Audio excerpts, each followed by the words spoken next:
12 ربیع الاول کی پیاری باتیں۔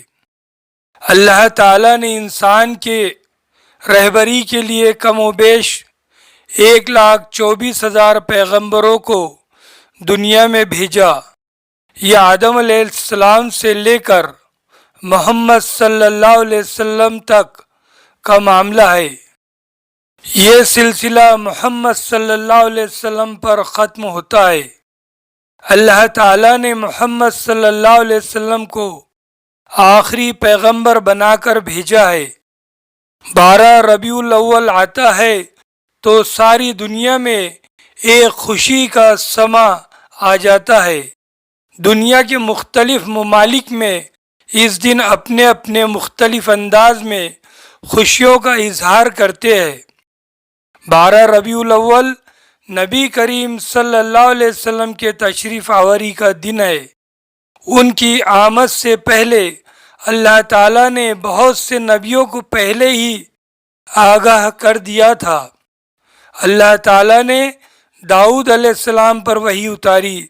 زبور میں اللہ تعالیٰ نے فرمایا کہ میں ایک نبی بھیج رہا ہوں، وہ میری مرضی کے خلاف کوئی قدم نہیں اٹھائے گا، میں کبھی ان پر ناراض نہیں ہوں گا، اس کی زبان سے کبھی سخت بول نہیں نکلیں گے، ان کے اخلاق کی بلندی میں کبھی کمی نہیں آئے گی، اور ان کی امت پر بھی میرا خاص رحم ہے۔ ان کے امت کو نوافل دیے ہیں جو پہلے نبیوں کو دیے تھے، وہ فرائض دیے ہیں جو نبیوں کو دیے ہیں۔ اللہ تعالیٰ نے حضرت شیش علیہ السلام کو وحی اتاری اور فرمایا میں آپ کے ذریعے لوگوں تک پیغام پہنچانا چاہتا ہوں۔ حضرت شیش علیہ السلام اٹھے اور تمام مخلوق سے کہے، اے آسمان سن، اے زمین سن، اللہ تعالیٰ ایک رسول بھیجنا چاہتا ہے، ان میں سب سے اعلیٰ صفت ہوں گی، وہ کبھی بھی کسی کے لیے کوئی دکھ دینے والی بات نہیں بولیں گے، وہ کبھی کسی کی بے عزتی نہیں کریں گے اور کسی کی دل آزاری نہیں کریں گے۔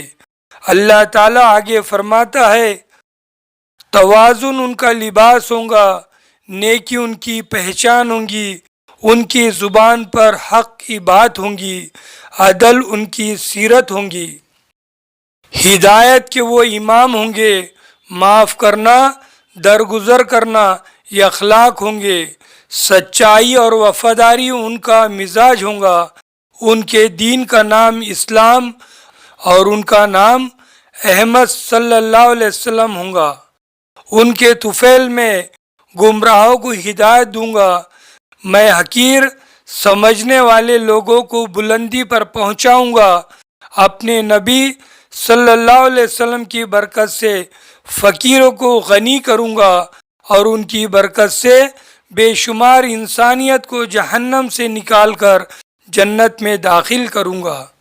اللہ تعالیٰ فرماتا ہے نبی صلی اللہ علیہ وسلم کی برکت سے ٹوٹے ہوئے دلوں کو جوڑوں گا اور مختلف قبیلوں کو جوڑوں گا، الگ الگ مزاج کے لوگوں کو ایک امت کی شکل دوں گا، ان کی امت کو سب سے زیادہ اونچا درجہ دوں گا اور ان کی امت بھلائی کا حکم دیں گی اور برائی سے روکیں گی اور اللہ تعالیٰ پر ایمان لائیں گی۔ اللہ تعالیٰ قرآن میں فرماتا ہے میں نے ایمان لانے والوں پر بہت بڑا احسان کیا ہوں کہ میری طرف سے ایک رسول صلی اللہ علیہ وسلم بھیجا ہوں جو میرا قرآن سناتے ہیں، ان کی تربیت کرتے ہیں، میرا کلام سکھاتے ہیں، اخلاق سکھاتے ہیں، میری طرف سے تمہاری طرف ایک نور آیا ہے اور تم پر میرا کلام آیا ہے، دل کے اندھیروں کو دور کرنے کے لیے میرا نور ہے، نبی کا نور ہے اور قرآن کا نور ہے جو تمہیں جنت تک لے جائیں گا۔ اللہ تعالیٰ نے محمد صلی اللہ علیہ وسلم کے آنے سے پہلے ہی دنیا کے لوگوں کو بتا دیا تھا۔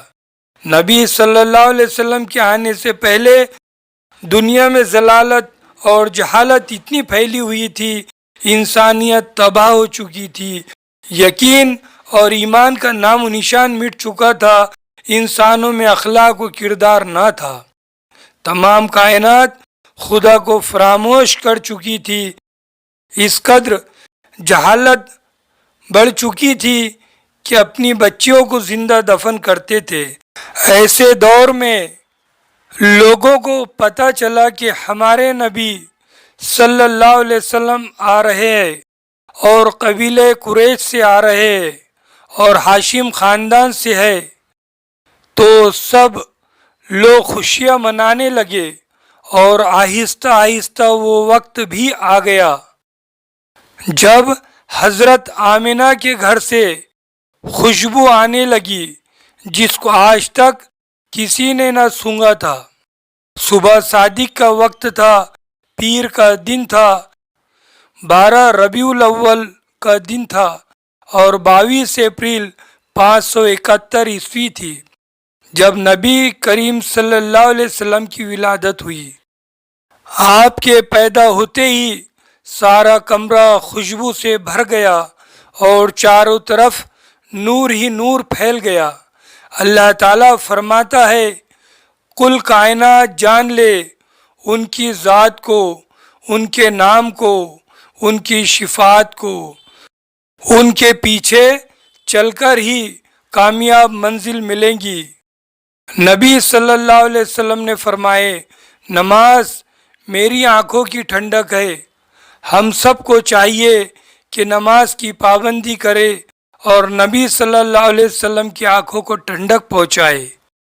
نبی کریم صلی اللہ علیہ وسلم کو آخری وقت میں بھی امت کی فکر تھی، آخری وقت میں بھی زبان پر رب حبلی امتی، رب حبلی امتی، اللہ میری امت کا کیا ہوں گا، اللہ میری امت کا کیا ہوں گا۔ ایسے شفیق اور محسن ہمارے نبی ہے۔ اللہ تعالی نبی کریم صلی اللہ علیہ وسلم کے بتائے ہوئے پیارے طریقوں پہ چلنے کی ہم سب کو توفیق دے۔ اللہ تعالی ہم سب کو نبی پاک صلی اللہ علیہ وسلم کا ادب کرنے کی اور ان کی سنتوں پر عمل کی توفیق دے۔ آمین ثم آمین۔